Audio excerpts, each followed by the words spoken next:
All right, Jacob, what is our official movie? Our real movie of the week, quote. Our real movie, the real cinema of the week is oh wow, Fritz Lang's M.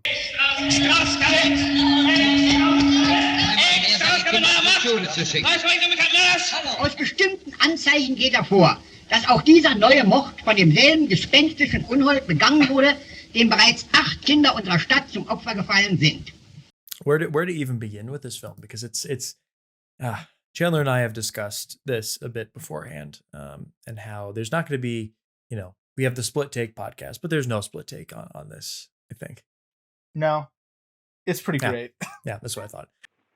Onkel, Was denn? du hast dich ja ganz weiß gemacht. Wo denn? Da auf der Schulter.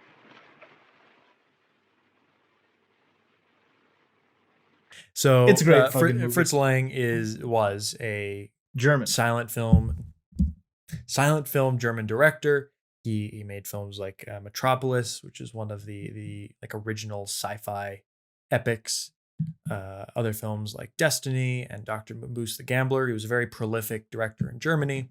The Big Heat, I think. Well, yes, and he eventually moved to America during or before World War II.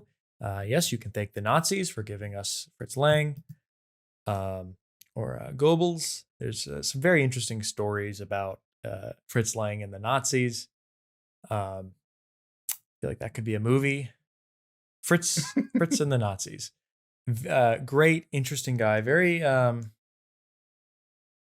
It's like one of the great early directors, although I feel like it doesn't get a lot of attention. Mostly because a lot of his American stuff is not nearly as good as his German films, because he's very much leaning into the German expressionism, and his silent films and going into M they're all so visually expressive in a way that sticks with you more so than I think almost any silent film directors do. And I'm hot take here. I think Fritz Lang is the best silent film director, period.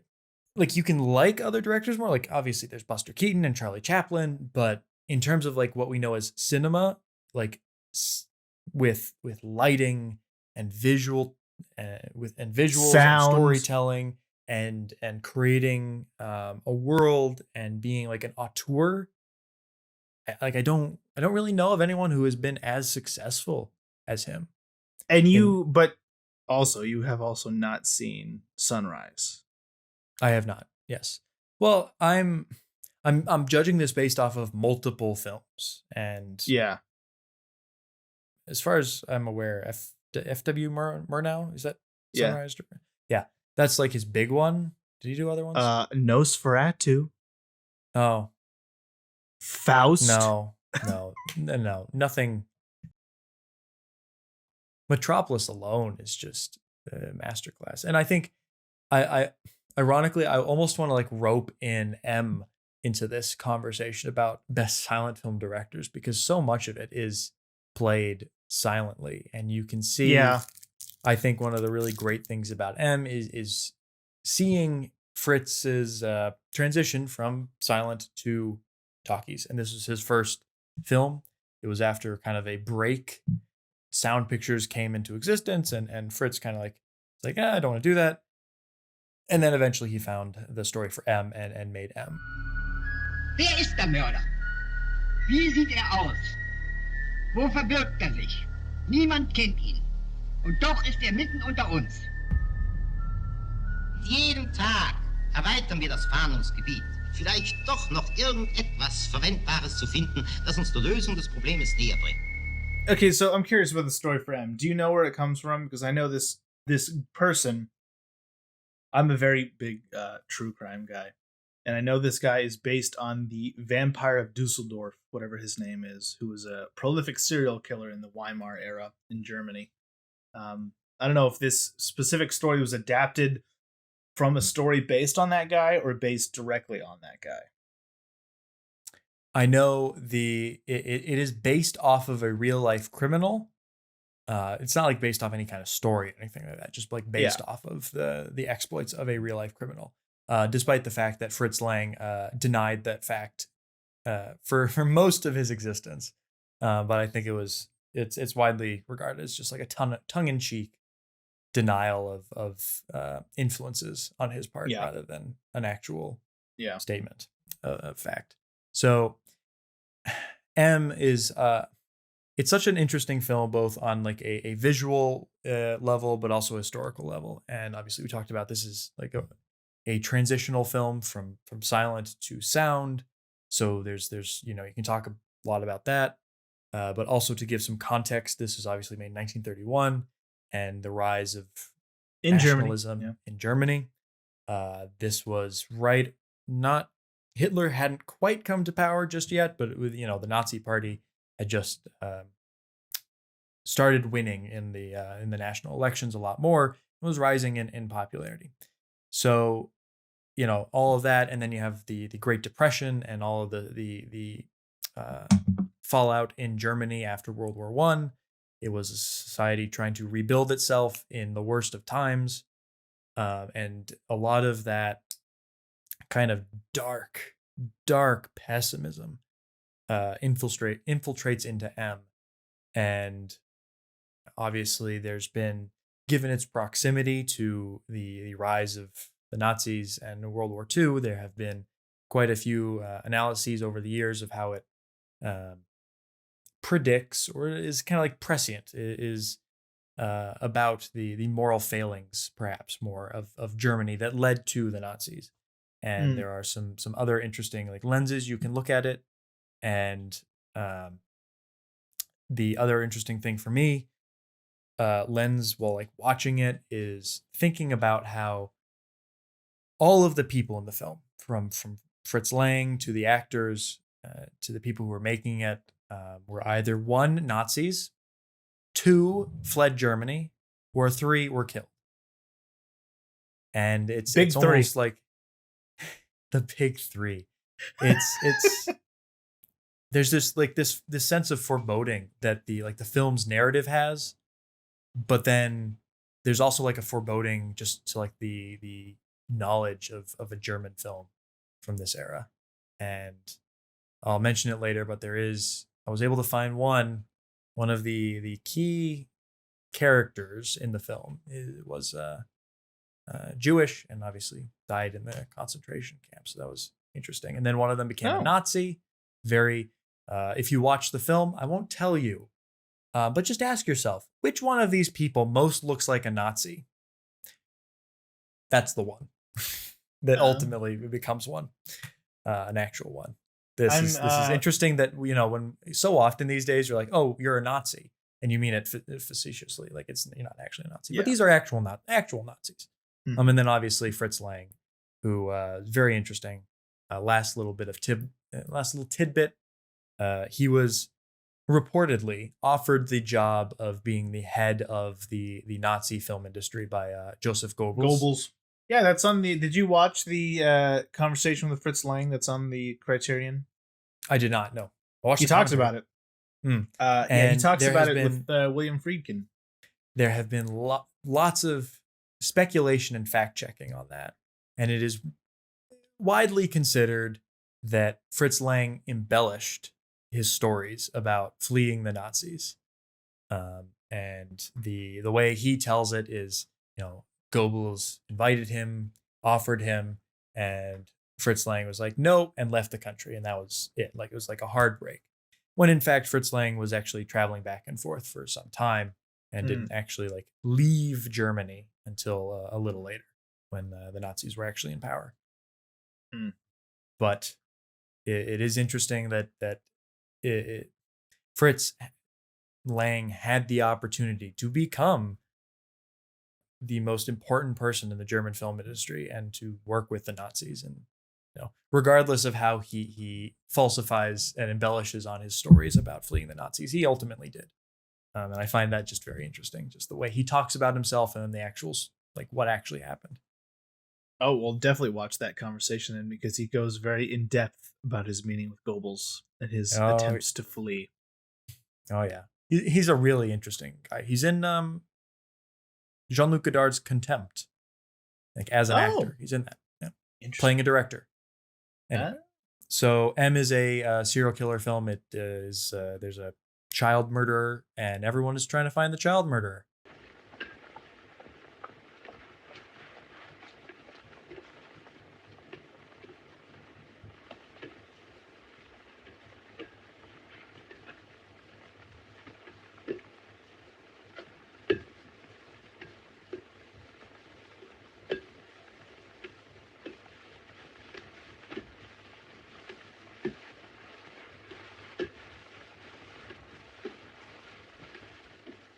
Chandler, what did you think of M after that long introduction? This is the second time I've seen it. I bought it like 2 or 3 years ago on sale, watched it immediately, thought this is great.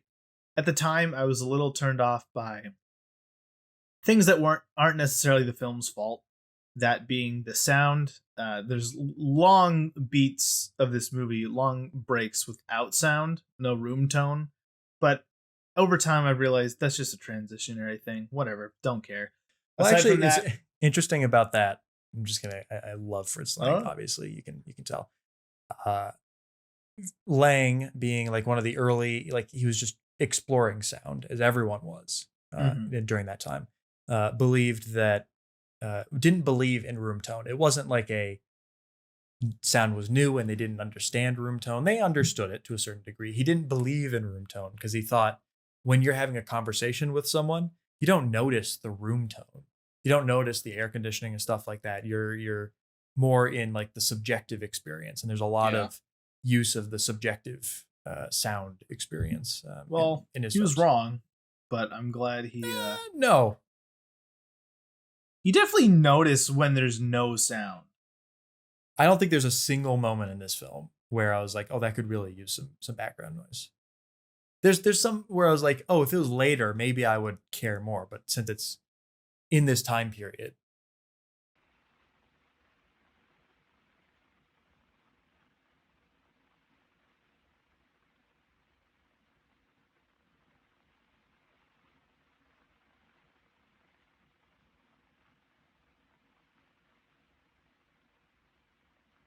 So, jetzt kommt die Hilfe dran.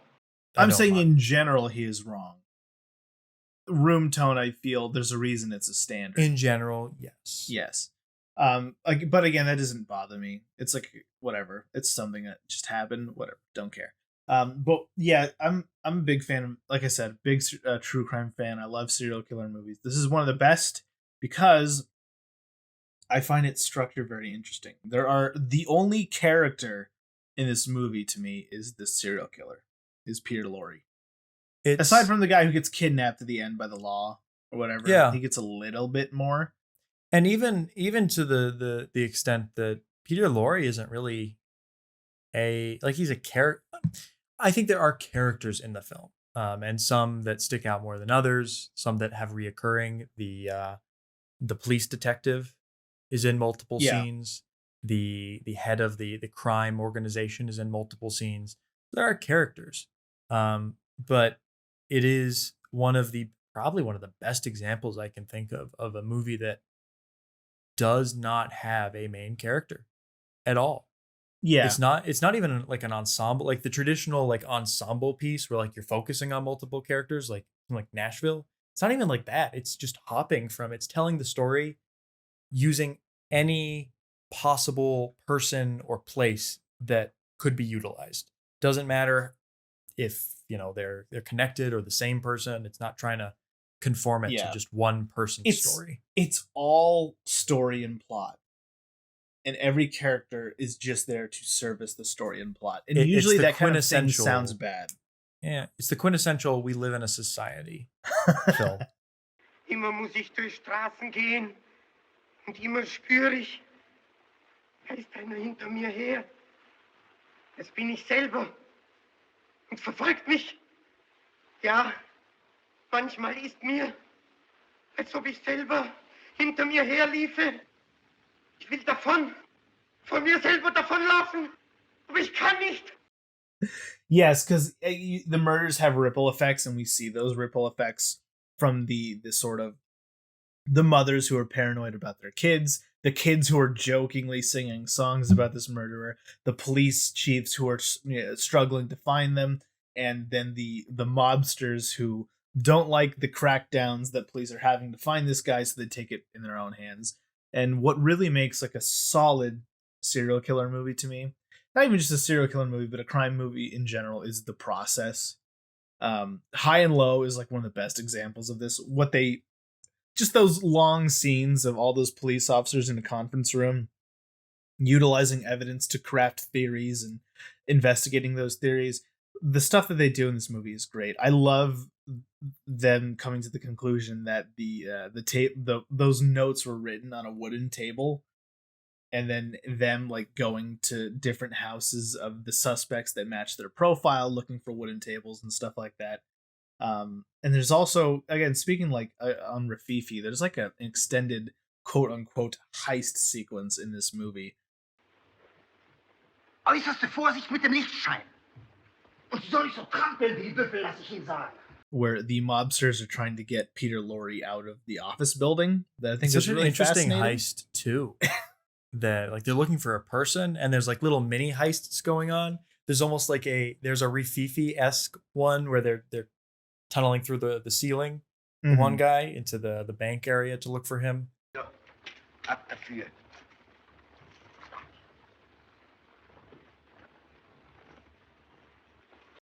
It's one of those movies where, also to a certain extent, Rafifi, where like we're here now, and looking back, it doesn't feel old or stale in any way. Like you can definitely see the ripples and how many like films were influenced and have taken from this, and yet it still feels new and fresh, and like there's ideas in here that have not been replicated, at least successfully. Yeah, and that I can remember anywhere else. Ein Außenseiter verdirbt uns das Geschäft und den Kredit. Die Maßnahmen der Polizei, die täglichen planmäßigen Razzien zur Ergreifung des Kindermörders, hindern unsere Tätigkeit in einem kaum mehr ertragbaren Maße. Wir müssen ihn fangen. Wir selber. Like that, like looking this heist, looking for someone, and little mini heist, and it's very complicated, but so cool. It's a genuinely entertaining movie. Like there are older movies that you feel you maybe need context to appreciate. You could show this to just about anyone and they'll have a good time. Like it's got a great pace. It's got a great style. It's got a great story.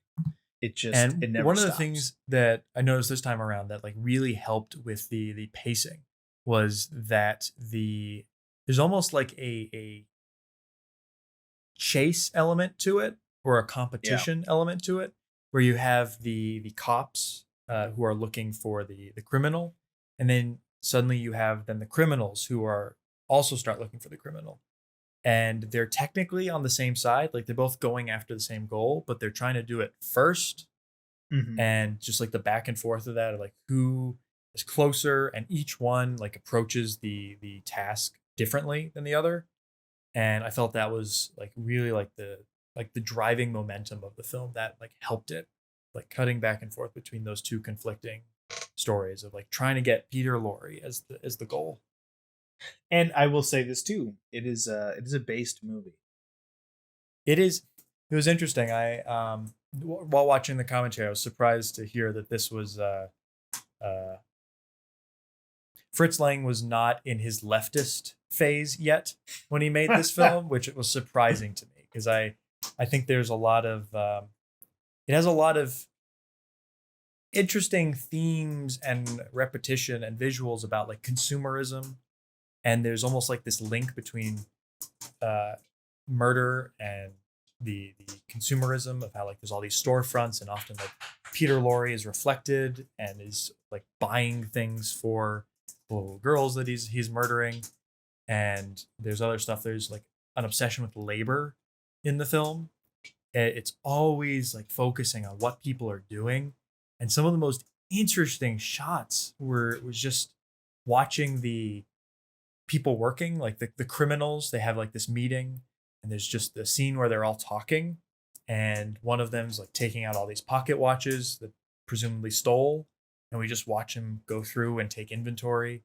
Another one's a card counter, and he's playing with his cards, and you're just watching them do their thing. And then you watch the beggars do their working, and then there's buildings, and obviously, Depression era. So there's underlying themes of like poverty and people struggling to make it, and just the portrait of a society like that. It all feeds back into that.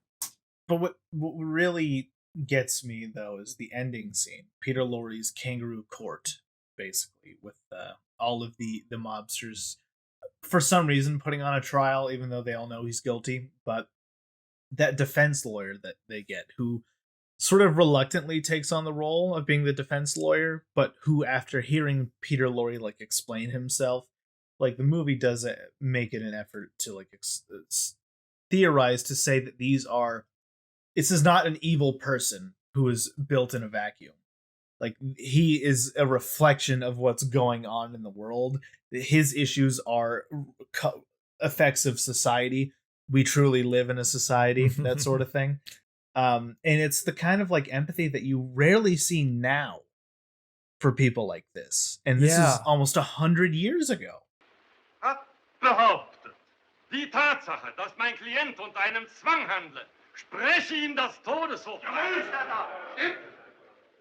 Wer irrt sich? Gerade in das Moment des Zwangs spricht mein Klienten frei. Du Mensch! There's so much I love about it. And let me just make a quick note. I've shifted my position slightly in my microphone because, can you hear any of that? I can hear all of it. The rain? Is that what it is? I hear a bunch of shifting. Absolutely. Is it rain? Out. Let me see. I'm curious. It's sunny out here. Well, okay. My camera will not pick it. Well, actually, let's. Well. Maybe. Anyway, so what was I going to say?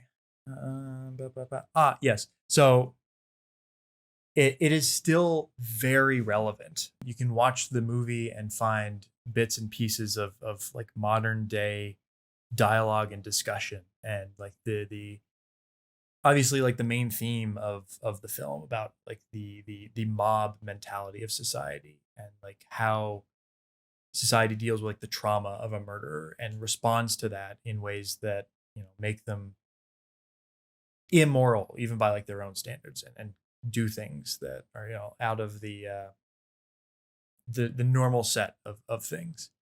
Mm-hmm. And like even wow, that I heard lightning. I hope you enjoy, dear listeners. I'm curious as how this sounds on the back end. Not to make it too political, but I was thinking of things like, obviously last episode we talked about the war in Afghanistan, and for some reason, like I thought of 9/11 and like that collective trauma of like an act of pure evil, which is that, and then an child murder, which then inspires society to do something that it might know is wrong or it shouldn't necessarily do. And like the way that the United States was like whipped up into a frenzy and invading everywhere. Let's just invade everywhere in the Middle East after that for no real reason. I mean, there were reasons, but it was a frenzy sort of, and just like the way it happens. Not very based, Bush.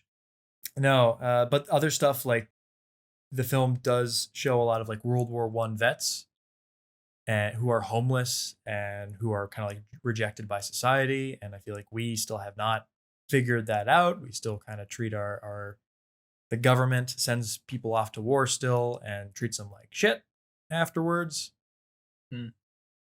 Still, that's happening. That's another like little connection I found. And then the mob obviously taking the law into its own hands. I won't mention any specific recent events of mobs trying to circumvent the law because they think they know better. But that I feel will always have implications, and it feels modern in the way that like there will always be stuff like this. Peter Lorre is great. Oh yes, last thing, Peter Lorre is of course great. This is his first film, really, like his big first breakout role. He's like a theater actor. Yeah. And obviously people will know Peter Lorre from a lot of like great American movies because he also fled the Nazis and was in things like Casablanca and The Maltese Falcon. Looney Tunes. Great actor. So yeah, people know Peter Lorre. If you know cinema, you know Peter Lorre. Yeah. One of the interesting tidbits I learned from the commentary was that obviously there is another ongoing debate this film touches upon is the death penalty. And it's interesting as I watch the movie, I don't think it's like clearly one way or the other, but I read into the film a anti-death penalty lens. And it's interesting that when Joseph Goebbels watched the movie, great fan, Goebbels loved the movie, he read into it a very pro-death penalty stance. Where did Goebbels give it on Letterboxd? Maybe we should revive the, how you did the fake Letterboxd account. We should do Goebbels reviews. Gross. No, I definitely saw it as anti as well. I don't know. When you have so much sympathy for just a terrible, terrible person, it's hard to feel that even their death is justified. It's perhaps a pro empathy film at the very least when you get down to it.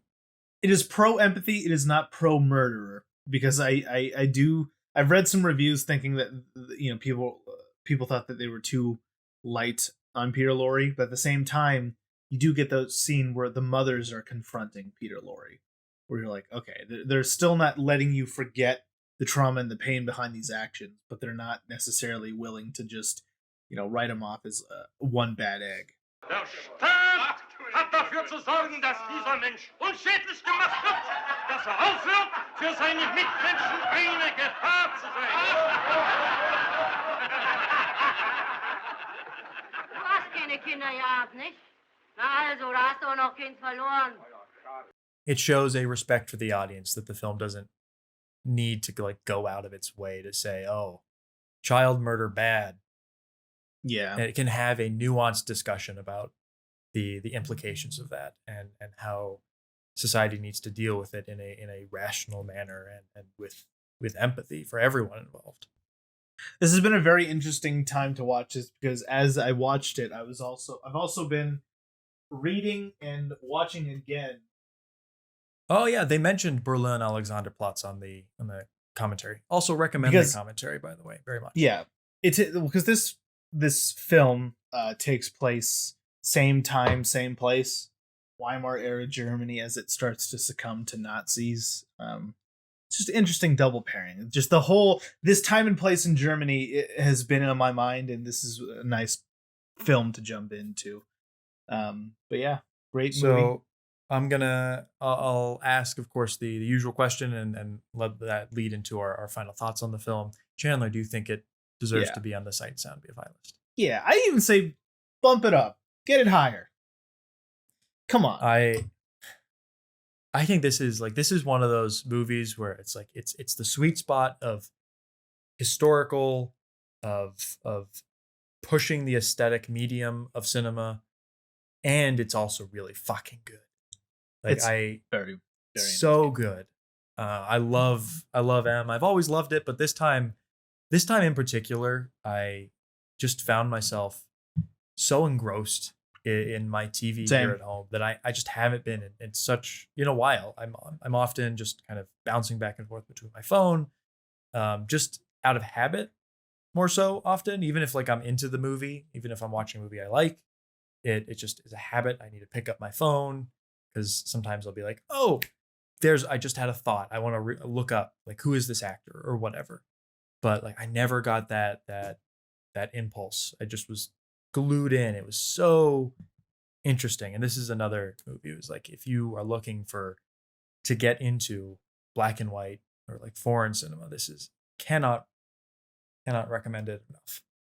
Yeah, I don't remember how long ago you watched it, but I watched it 2 or 3 years ago. I bumped it up from 4.5 to 5 because I'm just what's wrong? What's wrong with it? Nothing. Shut up. Yeah, I could talk about it so much, but just in terms of technical stuff, I always notice how interesting the use of sound in the film is for being one of the very first sound movies. It is ahead of its time, and it is using sound better than 99% of movies use sound today. And that's, I don't know if that's sad or that's epic for just one scene in particular. Just last thing, that's the beginning scene where the titular M murderer is singing that one song. I don't know its name. Pure Gynt. Yeah.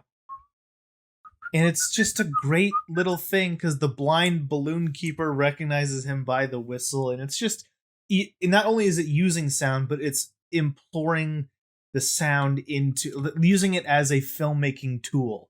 Not just using it to keep up with the times, but like finding a way to organically integrate it into the story. Just wonderful.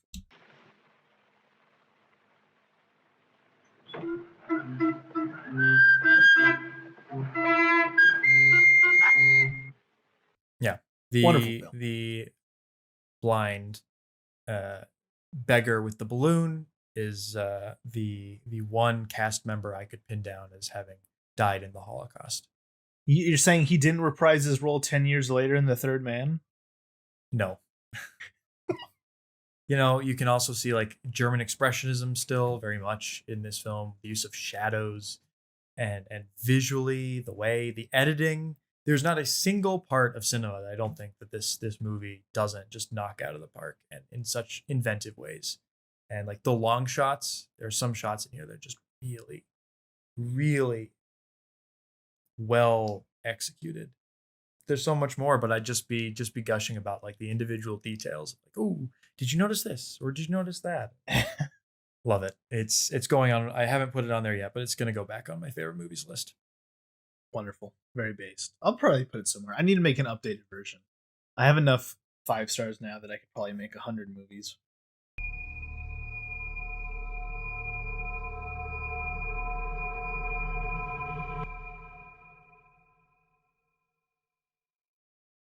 So that's it. Thank you for watching. Please subscribe, like, comment, do all that kind of stuff. Let us know if you agree with us on M, if you've seen any John Waters films, if they gross you out, whatever, who knows. And if you don't agree with us on M, keep it to yourself. Yeah. I don't want to hear it. Take it somewhere else.